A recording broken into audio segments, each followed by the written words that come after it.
Yo, what's up mga tropa peeps? Magandang umaga po sa inyong lahat at nakita na natin, sumagot na si Attorney Sabi. Ah, meron din post itong si Puginius, Friends of Puginius. At nakita ko din ang isang video ni Kulaong na nako sabi ko bumalik po ang kumpiyansa ni Kulaong at alam niyo nabuhayan siya ng loob. At ngayon po parang ang dating panalong-panalo na siya. At parang ang dating parang bagsak na ang mga kumakalaban sa kanya. Ngayon panoorin muna natin 'tong video ni Kulaong. Tapos syempre ibang takip na natin etong sinasabi nila na ito daw po si Attorney Sabi, etong si Susan Yance. Mamaya babasahin natin yung post ni FG at babasahin din natin ang post nitong si Attorney Sabi slash Susan Yance. So eto po muna, play muna natin to kay Kulaong. Unahin muna natin to. Pakayabang talaga. Talaga sabi ko, ay, si Kulaong nakakuha ng kumbaga alam niyo yun? Bumalik yung kumpiyansa nung una, parang lulugo-lugo na eh. 'Di ba? Nito mga nakaraang araw, parang lulugo-lugo na, nakakaisip ng makipag-ayos, makipag-areglo, 'di ba? Pero parang wala naman akong makita na bumabagsak na si MG, si Puginius, si Attorney Sabi, 'di ba? Tuloy pa rin naman ang laban eh. Sabi ni Chocolome, Boss FLM, matulungan niyo po sana yung kaibigan ko sinaktan at ninakawan. Picture ko po siya sa YouTube channel ko ngayon. Salamat po. Sige, mamaya pupunta ako sa YouTube channel. Makadede, sabi ni Makadede, Boss, entrapment naman daw yung pagpunta nila sa Heritage, sabi ni Attorney Belbon. Anong entrapment pinagsasabi na naman niya? Puta na. Lahat ng alibay, lahat ng kasinungalingan, i-deny. Good morning. So, yung sabihin kasi, bukayong-bukayo ka na. Alam mo yung pagkabukayo mo, hindi mo na kayang itanggi. Una, dininay mo kung sino. Una, hindi mo kilala. Ngayon, hinahanap mo. Nag-delete ka uli ng message. Nag-delete ka ng post. Kaso nakuha namin lahat. Ngayon, ang palusot mo, kapatid mo. Ngayon, may entrapment naman daw kuno. Kinang-ina mo, delusional ka talaga. Dugyot kang babae ka. Oo. Laos ka agad. Lagi mong tatandaan, it takes only one idiot to bring a bad man down. But it costs 1,000,000 smart man to bring a good man down. Ang dami nyo, hindi nyo ako ma-down. Now, alam mo, Nax, di ba? Ang dami nyo, di nyo ako ma-down. Alam nyo po ito mag-i-English na rin ako. History will repeat itself. Bakit? Gantong-ganto din si Kulaong noon eh. Ganyan-ganyan din yun noon. Ganyan-ganyan din po mga pinagsasasabi niyan kila Mike Cervera, Manuel Mejorada, kila ano pa pangalan no? Kila alam na dis, kila Bungo, eto pa, meron pa yung mga nakakalaban dati, yung sila Inday Marie, yan din ang sinasabi niya eh. Pero, para nangyari, siya naman din yung nakulong. Bumalik po talaga kumpiyansa ni Kulaong. Bakit? Kasi nga po, syempre, nabuking niya kung sino etong si Attorney Sabi. Kaya lang, di ba, still, hindi pa rin naman talaga natin alam kung confirm ba talaga na siya si Susan Yance at eto pong si Attorney Sabi ay iisa. Talagang bad ka. Bakit? Belbon lang ang nagpabagsak sa'yo. Bell. Hindi na nga idiot eh. Just a bell. Pinabagsak ka na. Ano ilulusot mo?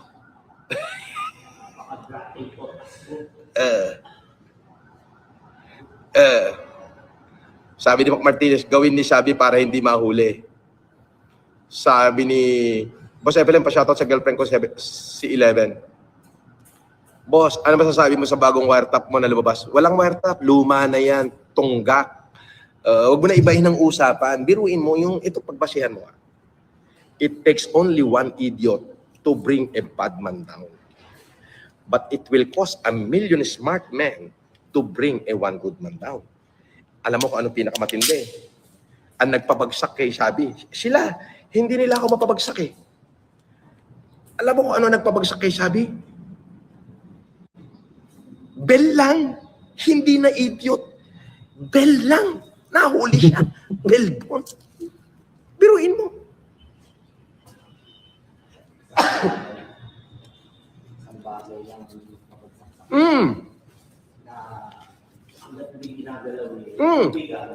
Biruin mo. Idiot, di ba? To bring a bad man down, it costs only one idiot. Pero sa kanya, hindi na idiot eh. Only a bell. Pinabagsak ang buong karakter niya ng Dell. You see? Wala pa akong opensa niya. Kung makikita nyo lang Defense pa lang lahat yan. kung makikita nyo po lang si Kulaong kumakain po siya. Para masisinok pa na parang mabubuga yung kinakain na di malaman eh. Oh, nagmumog. Boss, call mo ako after that. Yes. Nagmumog, tapos nilunok pa din. Matatapos na rin ako.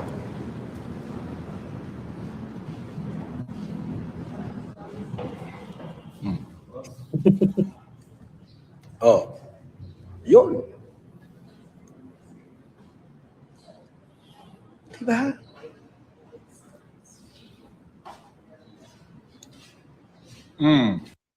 Ayan. Yun yung pahayag ni Kulaong dito kay Attorney Sabi. Actually, marami siya sinasabi. Meron pa siyang isang live, nakita ko, ang dami niya rin sinasabi patungkol kay Attorney Sabi. Pero, kahit naman lumabas na si Attorney Sabi ay etong si Susan Yance, nabura ba yung mga ginawa niya kay Makagago? Nawala ba yung mga kaso niya kay Makagago? Yung mga tinanggap niyang kaso? Parang wala naman na iba, di ba? Ganun pa din naman. Kahit naman balibaligtarin natin, si Kulaong, talagang humihiram na lang ng tapang. At ito pong issue na ito ng paglabas ng sinasabi nga daw po na ito yung katotohanan na ito daw po talaga si Attorney Sabi, di ba? Wala naman na iba. Wala naman na bago. Still, di ba, nakademanda pa rin si Kulaong kay Makagago.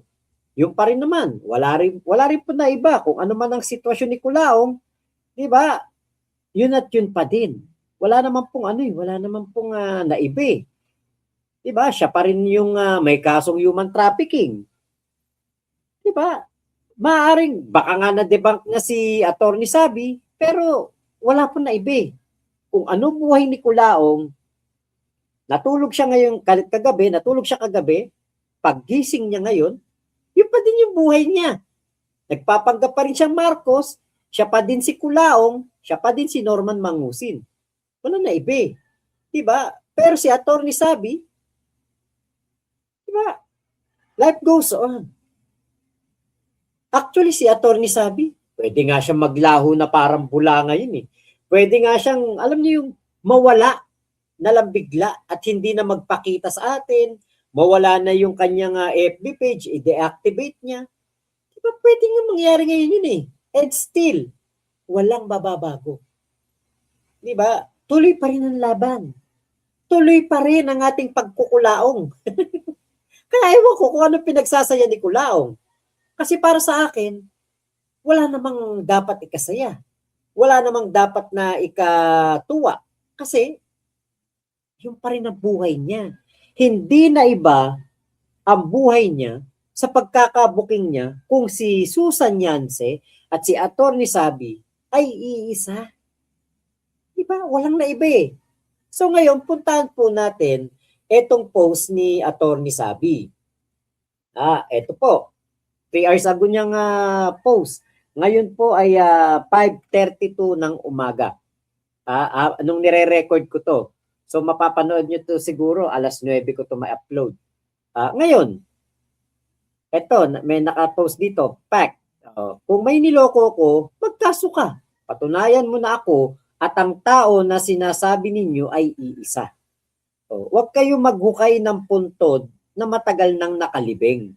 Dahil hindi ako babangon mula dyan, kundi ang bulok na hustisya ng bansa. Mahirap kalabanin ang CA at SC, Court of Appeals yun at Supreme Court. Lalo na kung may pending kang appeals. Hindi lahat ng lumabas sa TV ay totoo. Kaya maging maiingat sa akusasyon. Hindi ako magpapaliwanag kanino man, wala akong dapat ipaliwanag sa sino man sa inyo. Para sa akin, tama naman. Diba? Wala akong obligasyon para isa-isahin kayong paniwalain. Oo nga. Kung ayaw nyo na kay Atty. Sabi, edi ayaw nyo na, di ba? Ganun lang naman kadali yun. Kung sabi nga niya, hindi ako magpapaliwanag kanino man, tama lang yun, okay lang yun. Ako, di ko naman hinihingi rin ng explanation ni Atty. Sabi. Bakit? Kasi wala rin naman akong pakialam kahit ano man ang kanyang nakaraan, kung ano man ang kanyang present, kung ano man ang kanyang buhay, kung sino man siya, di ba? Wala akong paki dun eh. Ang paki ko, siya po ay kasama ko sa pakikipaglaban kay Culaong. Kung hihinto na siya, edi tapos na. Naging parte pa rin siya ng pagpapahinto sa pambubudol ni Culaong. Yun ang totoo nun. Yun ang hindi maiaalis. Basahin pa natin. Sa mga naiintindihan ng nangyayari, maraming salamat. Sa mga nagagalit na akala mo may ambag sa pangyayari o naging biktima ko, no, mag-file po kayo ng kaso. Ito lang ang masasabi ko sa huling pagkakataon. May lisensya ako, may red passport, may national ID, at iisang birth certificate. Sana ikaw rin. May patama pa din kay Culaong no? Tama naman yun. Kung may lisensya siya. Hindi niya naman binanggit dito kung lisensya sa pag-aabogado o lisensya sa pagdadrive. O siya lisensya sa pagmamaneho ng eroplano, piloto. Diba? Pero nakita ko nga meron siyang post na red passport. Halos karamihan naman tayo mga Pilipino ay meron po tayong national ID na lahat. At ito ang pinaka-importante dun sa huli. At iisang birth certificate. So si Atty. Sabi, kung siya po ay nagpapanggap na lawyer, di ba? Pwede kasuhan. Sino ba pwede magkaso dyan?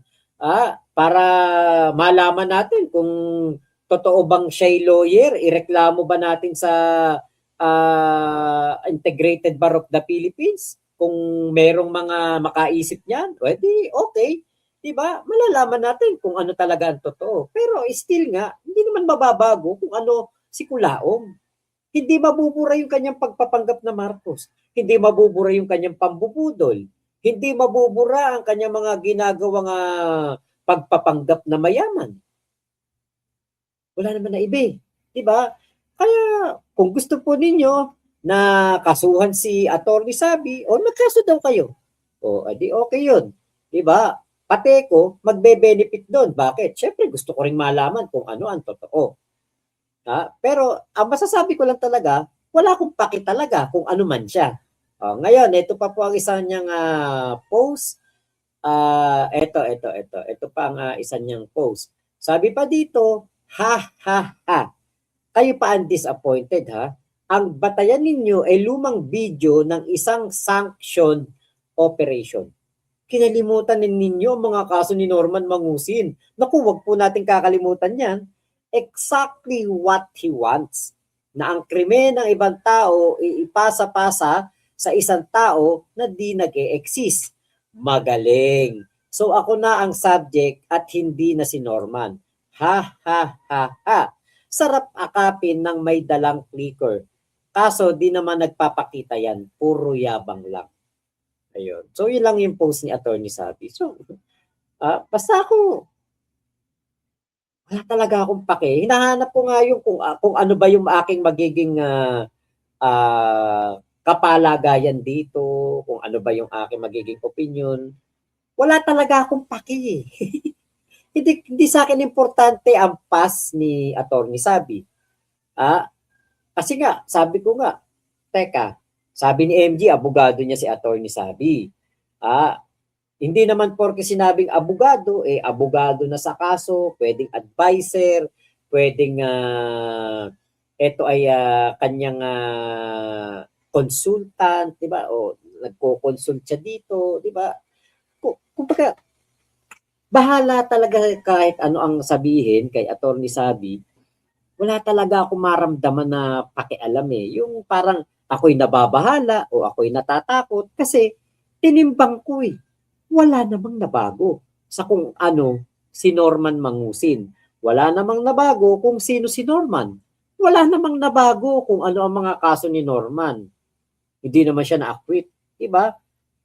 Siguro kung sa paglabas ng katotohanan kung sino talaga si Attorney Sabi at na-acquit na sa mga kaso si Norman, lalo na doon sa qualified human trafficking, ay naku, pati ako, baka magalit kay Attorney Sabi. Pero wala po talagang naiba. Walang nasira, wala pong nabago. Siguro nasira si Attorney Sabi, pero, di ba, yung pa din yun. Meron pa rin ambag sa laban kontra kay Culaong, etong si Attorney Sabi. Hindi po maiaalis yun. Ngayon, punta naman po tayo dito sa post ni Food Genius. Ayan, at nakita ko rin siya na nagka-chat kami doon sa aming GC at yun nga, di ba? Ito po yung napakagandang ano dito sitwasyon o napakagandang pagbibigay ng timbang dito po sa ano na ito. Dito po sa issue na ito. So, basahin ko po ang post ni Food Genius. Ang nakalagay dito, mga bes, gusto ko lang po sanang linawin ang ilang bagay. Nauunawaan ko po ang galit, inis at pagkadismaya ng marami sa atin. Totoo po na masakit at nakaka-frustrate ang pakiramdam na parang tayo ay na-dupe o nalinlang. Lalo na kapag nasira ang tiwala. Hindi ko po ito i-deny. At valid po ang nararamdaman ng bawat isa. Aminado po ako na si Attorney Sabi ay una ko lamang nakilala sa social media. Sa paglipas ng panahon, naging kaibigan siya at nagsilbing informal resource person. Hindi rin po may kakalala ang mga naitulong at mga ambag niya sa laban natin kontra kay Norman Mangusin at kinikilala natin yon. Pero gusto ko pong maging malinaw, hindi po natin siya kaaway at wala rin po tayong intensyong ilaglag o tarikuran siya. Kasabay nito, nais ko rin sabihin na tapat na hindi ko po rin siya maaaring ipagtanggol sa mga personal na isyong kinakaharap niya ngayon. Ito po ay kailangan niyang panindigan at harapin para sa kanyang sarili. Ang mahalaga po sa akin ay manatili tayong patas, mahinahon at may respeto sa isa't isa. Huwag po sana tayong magpadala sa emosyon na maaaring makasira sa ating pagkakaisa at layunin ng ating ipinaglalaban kay Culaong. Maraming salamat po sa inyong pangunawa, respeto at patuloy na suporta. Ayun. So ako, ito yung aking sabi ko, maganda yung naging punto na ito ni Food Genius. Ang sabi niya po dito, kasabay nito, nais ko ring sabihin ng tapat na hindi ko rin po siya maaaring ipagtanggol sa mga personal na isyong kinakaharap niya ngayon. Ito po ay kailangan niyang panindigan at harapin para sa kanyang sarili. Yun po yun. Yun po yung gusto kong bigyan ng diin dito Ako hindi ko pinagtatanggol si Attorney Sabi. Sabi ko nga wala akong pakialam kung ano ang kanyang past, kung ano kanyang ginawa. 'Di ba? Wala akong paki doon. Basta ang importante sa akin, kasama siya sa laban kontra kay Culaong. Yun lang naman talaga ang ating dahilan kung bakit po tayo bumalik sa pakikipaglaban dito kay Culaong. Yun po ang pinaka-main objective natin. So bakit? Parang dahil po sa paglabas ng tunay na pagkatao ni Attorney Sabi, kung totoo po na siya ay si Susan Yance, 'di ba? Bakit po parang magkakawatak-watak tayo? Magkakaroon ba ng pro-Sabi at anti-Sabi? Ganun na ba mangyayari noon? Kasi para sa akin, hindi naman po naiba ang ating pinaglalaban. Anti-Kulaong pa rin po tayong lahat. 'Di ba? Ayaw pa rin natin kay Kulaong. Ah, parang ang nangyayari po ngayon, ito po yung nagiging dahilan pa ng pagkadismaya o pagka pinanghihinaan ng loob ang iba. Dahil nga po sa pagkakabunyag kuno ng totoo daw pong pagkatao ni Attorney Sabi. 'Di ba? Yan po 'yon. So, para sa akin, basta ako wala akong talagang pake. Ano man ang nakaraan ni Attorney Sabi, sino man siya, kung ano man ang kanyang nakalipas, nakulong man siya, ng matagal sa kulungan o naakwit, kung ano man yan. Ang pinaka-importante po ay yung laban na sinamahan niya tayo. Diba? Yun Nakita natin kung paano niya napaalog ang bayag ni Kulaong. Nakita natin kung paano niya napangatal ang isang Kulaong. Diba? Ito po, hindi ko naman kayo syempre tuturuan o sasabihin na kampihan natin si Attorney Sabi. Pero, yung sa akin lang, di ba, kung ayaw nyo kay Attorney Sabi, i-unfollow nyo, o kaya ano ba tawag doon, mag-unsubscribe kayo, di ba?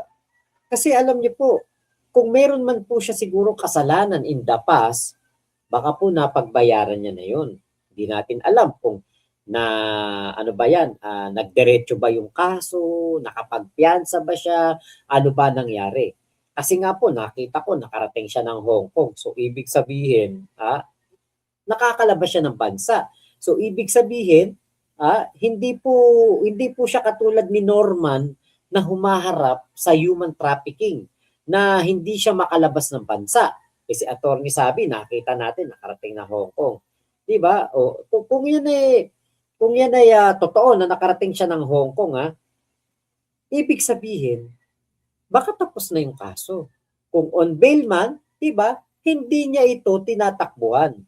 Hindi katulad ng ginawa ni Kulaong. Ano ba ginawa ni Kulaong?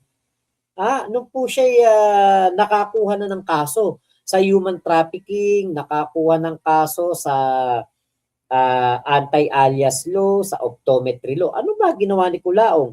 Nagpalit ng pangalan, nagpalit ng kanyang pagkatao.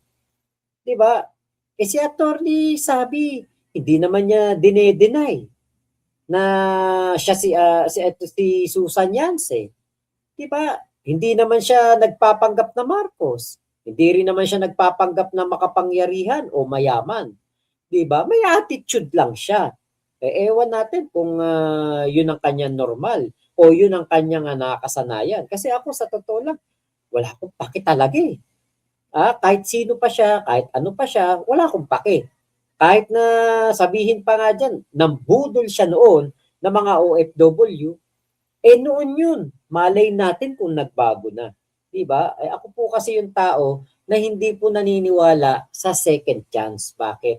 Kasi mas naniniwala po ako na merong million chance ang mga tao para magbago. Hindi katulad ni Kulaong, no remorse, walang pagsisisi, hindi nagbago. Paglabas ng kulungan, nagpapanggap pa rin Marcos at nagmamayabang pa rin kahit hilahod na. Diba? Ito pa nga, nakita nyo ba yung ginawa niyang pagtulong kay Ian? Diba? Ako, kine-credit ko talaga yung mga naitulong ni Attorney Sabi dito sa komunidad na ating ginagalawan ngayon. Sa paglaban niya sa anti-Kulaong campaign natin na ito. Nakita niyo ba yung ginawa niya kay Ian? Binago niya buhay. In-apply pa ng trabaho. Baga malaking tulong yun eh. Maayos na tulong. At meron talagang hakbang para po hindi lang basta for content, binabago ang way of life. So, malalaman natin ngayon po, 7:00 ng gabi, sabi ni MG, meron daw po siyang ilalabas na video. Tignan natin kung yan na nga po yung interview niya kay Ian. So kung yun, edi marami tayong makukuhang information.